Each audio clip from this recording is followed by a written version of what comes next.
I'm here to give a short overview of the SKAGEN Kon-Tiki fund in March. In keeping with many emerging market investors, Kon-Tiki had a difficult few weeks and fell by nearly 2% during March, slightly below the drop in the benchmark over the same period. We added 5 new companies during the month and exited completely from 2 others. At the month end, the portfolio consisted of 108 companies and the cash position was just below 4%.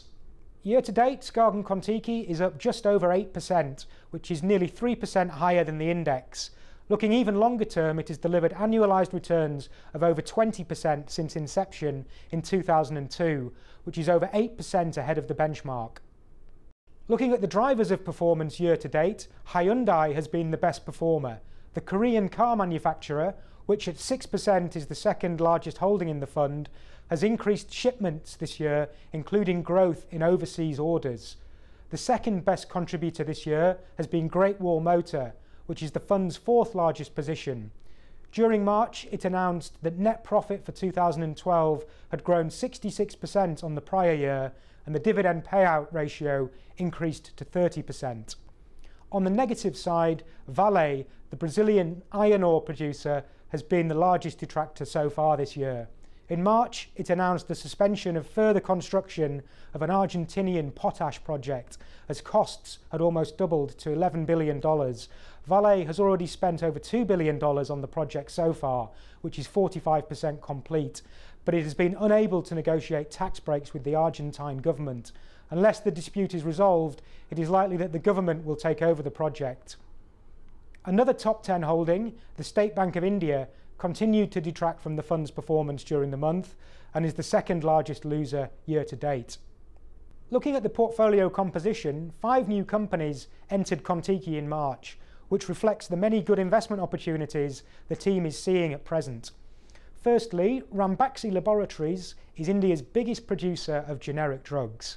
The company has had production problems, however, which have left the shares trading at a steep discount to most pharmaceutical companies. But with underlying growth of around 15%, driven by sales in India and Africa, we believe it merits at least a doubling of the current valuation. Secondly, X5 Retail Group is a Russian grocery retailer, which has returned to the portfolio after we sold it in 2009. The company has gone through difficult times, contributing to a share price fall of more than 60% since its peak, but we believe it has the potential for huge upside if they are able to improve operational performance. The third new entrant is CCU, which has built a leading position in Chile's beverage market with a number of leading brands and a strong distribution network. The company is majority owned by Heineken and Quinenco, who should provide beer and local expertise, and its shares currently trade at a discount to peers. Fourthly, Apollo Tyres is a leading Indian tyre producer. The domestic market is seeing structural growth, with car ownership well below that of China, for example. We acquired the shares after more than a year of research and a visit to its impressive main plant. The valuation is also appealing versus global peers. Finally, we bought Citigroup, the US financial services group with a strong presence in emerging markets. Citigroup has been a successful holding for our SKAGEN Global Fund. Exiting the portfolio during the month were the Brazilian companies Eletrobras and Petrobras, both of which have been long-term holdings in the fund.